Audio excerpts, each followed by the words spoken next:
In 1947, my mother and father moved into a house on Paulina Street in Harvey, Illinois. Our house looked something like the house on the screen now. And Ted's house looked a little like this house and was right across the street from my house. One day my mother looked out the window and she saw me standing on the curb on our side of the street, and she saw a little boy directly across the street standing on his curb. We stood there staring at each other. So she came outside and said, "Would you like to meet that little boy? Maybe you could play together." She must have taken my hand and walked me across the street. So Ted and I had a childhood that today movies are made about and books are written about.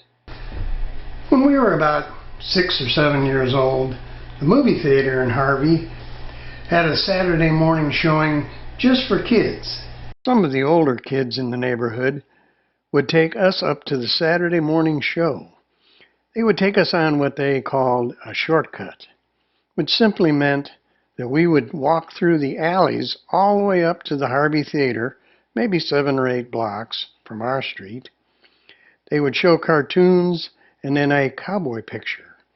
And that's how Ted and I became cowboys. Our favorite was Lash LaRue because he used a bullwhip. We also liked Wild Bill Elliott, who was also Red Ryder, Johnny Mack Brown, and Buster Crabbe as Billy the Kid. That is, until we found out what the real Billy the Kid looked like. That pretty much ended Buster Crabbe. From that point on, we never left the house without our guns strapped on.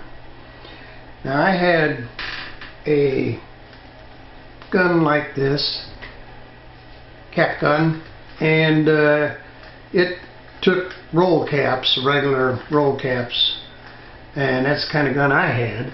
And I had, of course, more than one of these, many of these. But Ted had a revolver like this, and actually the cylinder turned and you could put bullets in there, and then when you opened it up, it took a round cap, I think they're called ring caps, and it would shoot 6 caps, 1 for each cylinder. And that's what he had. He had 2 of these in holsters with, and they had pearl handles, not brown, pearl. But to be perfectly honest, we didn't really buy caps much. We preferred to make our own gun sounds, which kind of sounded like somebody coughing, but that's what we did. However, along with cowboys, we also liked war movies.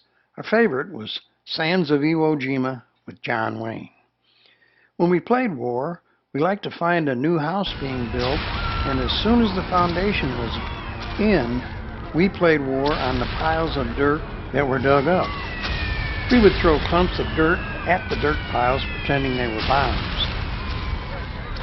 Sooner or later, one of our friends would get hit in the head with a clump of dirt and go home crying. Unintentionally, of course. We considered that collateral damage, just a part of war. Yep, you guessed it. Halloween was our favorite time of year, second only to Christmas. One year when I was old enough, I designed my own Halloween costume based on one of my dad's old suits. Every year Harvey had a great big parade for all the kids and awarded prizes. I won for best prize overall for the whole city of Harvey. One of my greatest accomplishments. And of course, Ted and I loved trick-or-treating. However, we did a little bit more than just trick-or-treating. Now, I'm not going to tell you on video what some of the things were that we did, because the statute of limitations may not have run out on some of those things. And then, like all kids in those days, we tried to talk our parents into letting us have BB guns. No. Shoot your eye out. Oh, no, it was the classic mother BB gun block. You'll shoot your eye out. And, of course, they finally gave in. Ted got a BB gun that used CO2 cartridges, and I got a lever-action BB gun. So, after a while of playing with the BB guns, Ted had a few extra CO2 cartridges laying around that were empty. Now, he had heard from somebody had told him that if you fill the CO2 cartridge with match heads, pack it tight, and then light the bottom of the last match head sticking out, the CO2 cartridge would take off like a rocket ship. Well, we had to try that. So we went into Ted's kitchen, and in the kitchen drawer we found a box of wooden matches that were perfect. So what we did, we worked on cutting the heads off the matches probably all day and stuffing them in the cartridge. Once we got the cartridge filled with match heads all the way, we found a pipe, something like this, and we went out into the alley behind Ted's house. We put the cartridge into the pipe. We got a brick and we kind of propped it up kind of like this a little bit in the back out in the alley, and we lit that match head and it was sticking out of that cartridge. Well, it took off. It went all the way down to the end of the alley, and there was a garage down there with a back door and a window in it. It went right through that window. We immediately evacuated the area. I don't remember ever hearing a word about anybody complaining about a broken window. They may have thought a ball did it or something like that. I don't know what they thought, but we didn't get in trouble, but sure could have. The next big thing in our lives at that time was bicycles. The #1 bike that everyone wanted was the Schwinn Black Panther. Of course, it was the most expensive bike also. We only knew one kid that had one, and he lived a couple of blocks away. So our parents bought us both the exact same bike. Bikes were 16-inch models because we couldn't reach the pedals on a full-size bike. Oh, and we were in the Navy at the time. It wasn't too long before the new fad was English racers. We both wanted one because they were supposed to be fast. Now, there was nothing wrong with our current bikes, so Ted came up with an idea.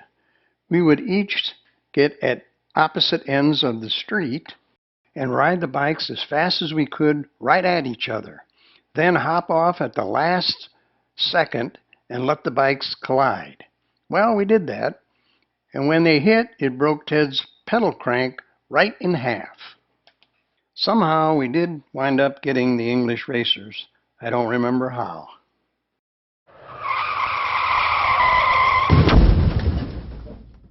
As we got older, movies influenced us again. We got interested in cars and hot rods. We spent Sundays at the US 30 drag strip in Indiana. It wasn't long before the Army called. I got drafted. Ted said, well, if you're going in, I might as well join.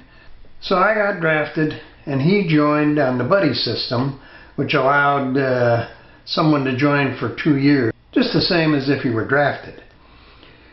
And of course, after we got out of the Army, it wasn't long before I got married. Ted was my best man, and when he got married, I was his best man. Well, this has just been a small glimpse of all the things we did when we were kids growing up in the 50s. It was quite amazing. It would be impossible to include all the things that happened through those years, but hopefully you get a little glimpse of what it was like.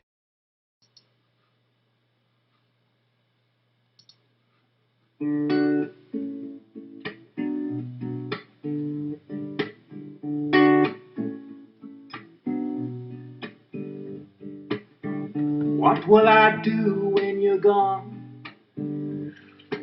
Who's gonna tell me the truth? Who's gonna finish the stories I start the way you always do? When somebody knocks at the door, someone new walks in, I will smile, shake their hands, but you can't make old friends. You can't make old old friends. You can't make old friends. It was me and you since way back when. You can't make old friends.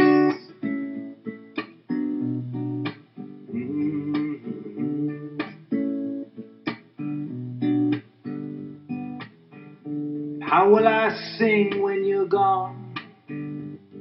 'Cause it won't sound the same. Who'll join in on those harmony parts when I call your name? You can't make old friends. You can't make old friends. It was you and me since way back when. You can't make old friends. When St. Peter opens the gate and you come walking in, I'll be there just waiting for you. 'Cause you can't make old friends. You can't make old friends.